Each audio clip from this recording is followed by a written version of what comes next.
Dear Esther, I sometimes feel as if I've given birth to this island. Somewhere between the longitude and latitude, a split opened up, and it beached remotely here.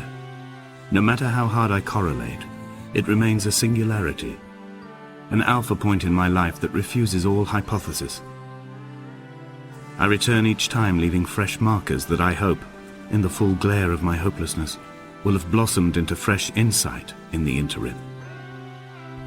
Donnelly reported the legend of the hermit, a holy man who sought solitude in its most pure form. Allegedly, he rode here from the mainland in a boat without a bottom, so all the creatures of the sea could rise at night to converse with him.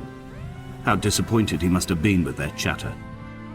Perhaps now, when all that haunts the ocean is the rubbish dumped from the tankers, he'd find more peace. They say he threw his arms wide in a valley on the south side, and the cliff opened up to provide him shelter. They say he died of fever 116 years later. The shepherds left gifts for him at the mouth of the cave, but Donnelly records they never claimed to have seen him. I have visited the cave and I have left my gifts, but like them, I appear to be an unworthy subject of his solitude. When you were born, your mother told me, a hush fell over the delivery room. A great red birthmark covered the left side of your face. No one knew what to say, so you cried to fill the vacuum. I always admired you for that you cried to fill whatever vacuum you found.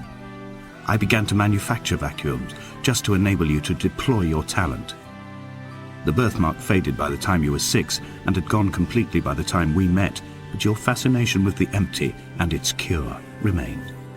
I have found the ship's manifest, crumpled and waterlogged under a stash of paint cans. It tells me that along with this present cargo, there was a large quantity of antacid yogurt bound for the European market. It must have washed out to sea. God knows there are no longer gulls or goats here to eat it. The mount is clearly the focal point of this landscape. It almost appears so well placed as to be artificial.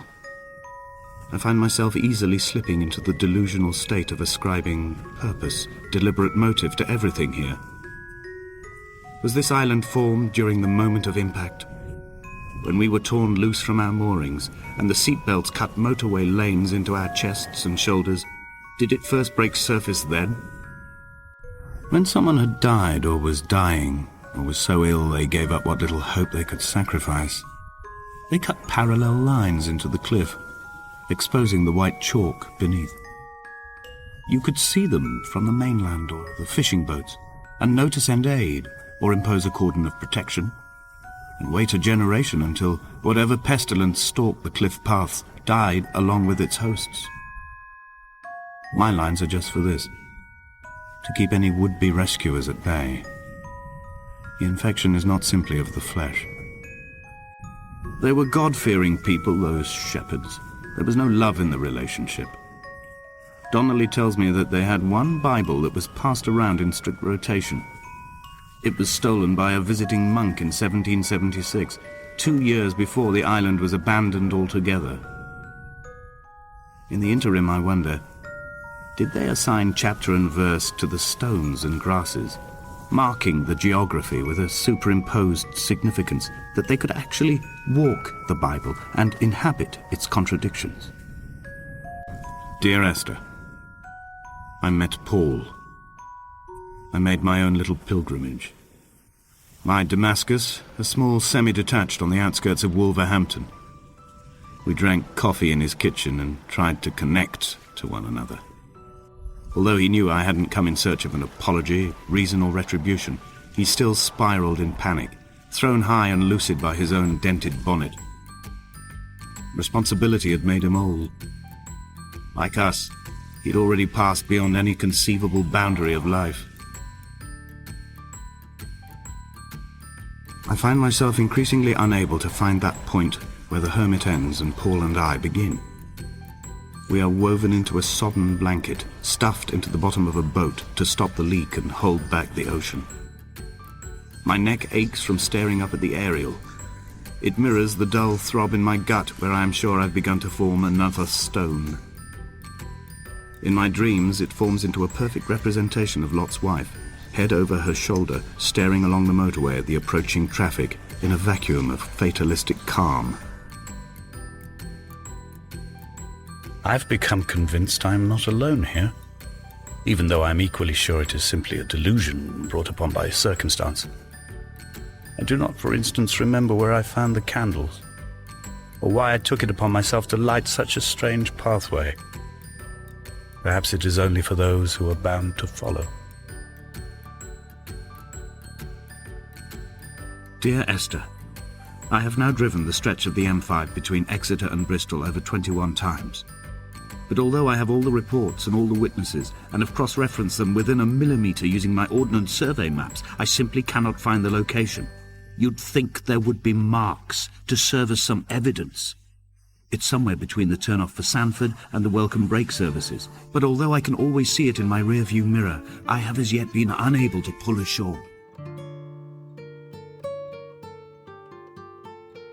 I've begun to wonder if Donnelly's voyage here was as prosaic as it was presented. How disappointed not to have found the bones of the holy man.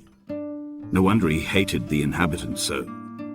To him they must have seemed like barnacles mindlessly clinging to a mercy seat. Why cling so hard to the rock? Because it is the only thing that stops us from sliding into the ocean, into oblivion.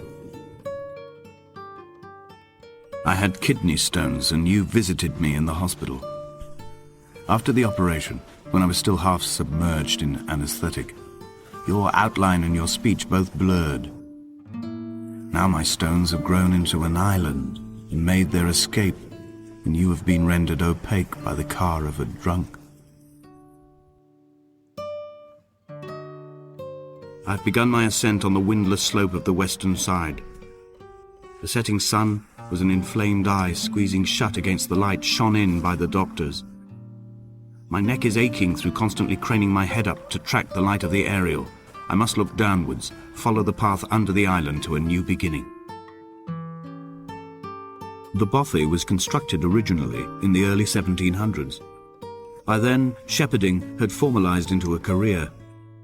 The first habitual shepherd was a man called Jakobsen, from a lineage of migratory Scandinavians. He was not considered a man of breeding by the mainlanders. He came here every summer whilst building the bothy, hoping eventually that becoming a man of property would secure him a wife and a lineage. Donnelly records that it did not work. He caught some disease from his malcontented goats and died 2 years after completing it. There was no one to carve white lines into the cliff for him either. Inventory. A trestle table we spread wallpaper on in our first home. A folding chair. I laughed at you for bringing camping in the lakes. I was uncomfortable later and you laughed then. This diary, the bed with the broken springs. Once asleep you have to remember not to dream. A change of clothes. Donnelly's book, stolen from Edinburgh Library on the way here. I will burn them all on the last morning and make an aerial of my own. Jakobsen's ribcage, they told Donnelly, was deformed. The result of some birth defect, or perhaps a traumatic injury as a child. Brittle and overblown it was, and desperately light. Perhaps it was this that finally did for him, unable to contain the shattering of his heart. In half-light, his skeleton a discarded prop, the false and calcified seabird. They found Jakobsen in early spring. The thaw had only just come. Even though he'd been dead nearly 7 months, his body had been frozen right down to the nerves and had not even begun to decompose. He'd struggled halfway down the cliff path, perhaps looking for some lost goat, or perhaps in a delirium, and expired, curled into a claw right under the winter moon. Even the animals shunned his corpse. The mainlanders thought to bring it home unlucky. Donnelly claims they dragged it to the caves to thaw out and rot, but he is proving an unreliable witness. Climbing down to the caves, I slipped and fell and have injured my leg. I think the femur is broken. It is clearly infected. The skin has turned a bright, tight pink, and the pain is crashing in on waves, winter tides against my shoreline, drowning out the ache of my stones. I struggled back to the bothy to rest, but it has become clear that there is only one way this is likely to end. The medical supplies I looted from the trawler have suddenly found their purpose. They will keep me lucid for my final ascent. Donnelly did not pass through the caves. From here on in, his guidance, unreliable as it is gone from me. I understand now that it is between the two of us, and whatever correspondence can be drawn from the wet rocks.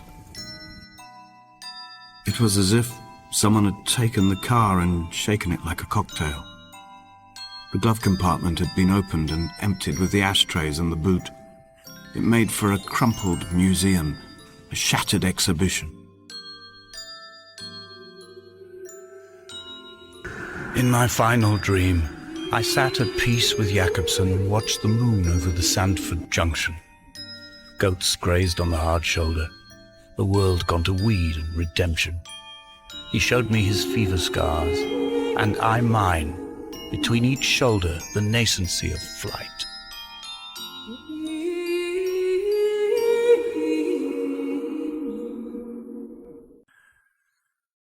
I will hold the hand you offered to me, from the summit down to this well, into the dark waters where the small flowers creep for the sun. Headlights are reflected in your retinas, moonlit in the shadow of the crematorium chimney. I wish I could have known Donnelly in this place. We would have had so much to debate. Did he paint these stones or did I? Who left the pots in the hut by the jetty? Who formed the museum under the sea? Who fell silently to his death into the frozen waters? Who erected this godforsaken aerial in the first place? Did this whole island rise to the surface of my stomach, forcing the gulls to take flight?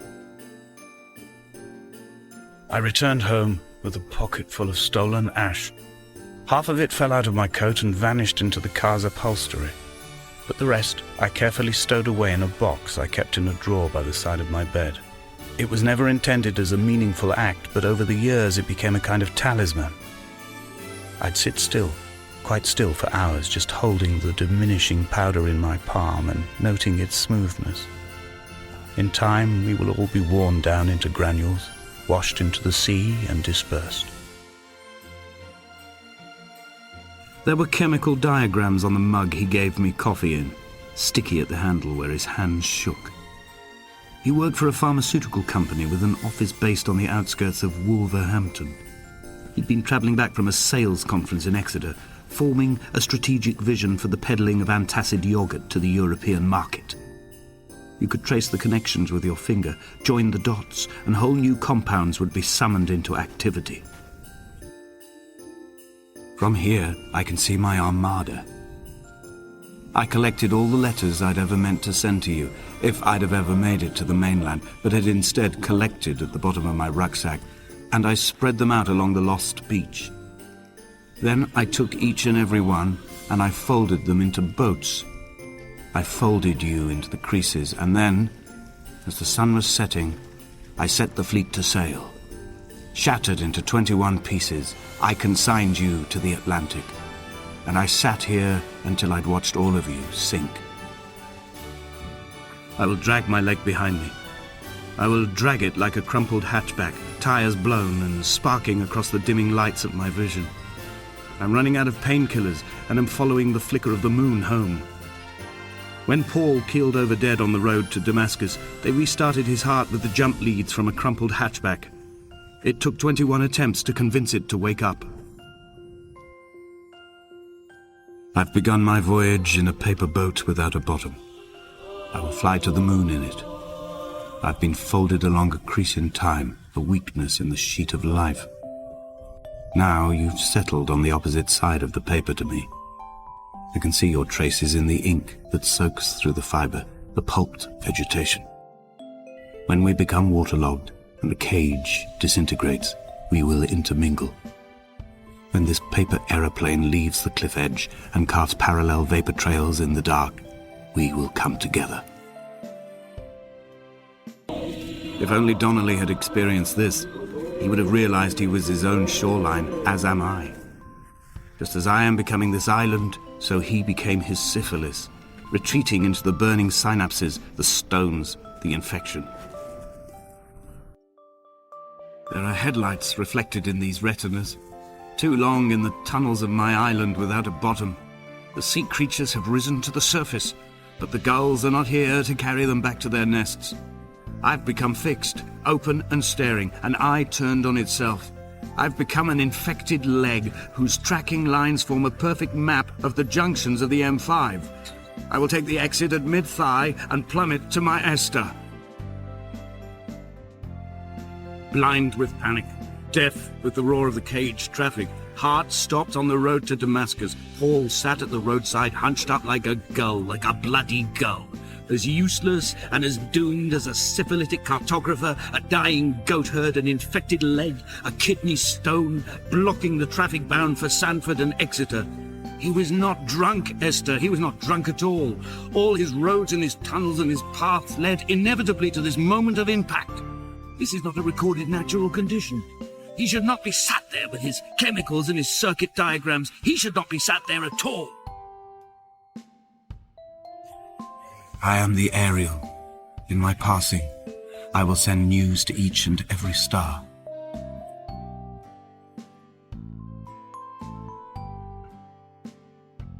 Dear Esther, I have burnt my belongings, my books, this death certificate. Mine will be written all across this island. Who was Jakobsen? Who remembers him? Donnelly has written of him, but who was Donnelly? Who remembers him? I have painted, carved, hewn, scored into this space all that I could draw from him. There will be another to these shores to remember me. I will rise from the ocean like an island without bottom, come together like a stone, become an Ariel, a beacon, that they will not forget you. We've always been drawn here. One day the gulls will return and nest in our bones and our history. I will look to my left and see Esther Donnelly flying beside me. I will look to my right and see Paul Jakobsen flying beside me. They will leave white lines carved into the air to reach the mainland, where help will be sent.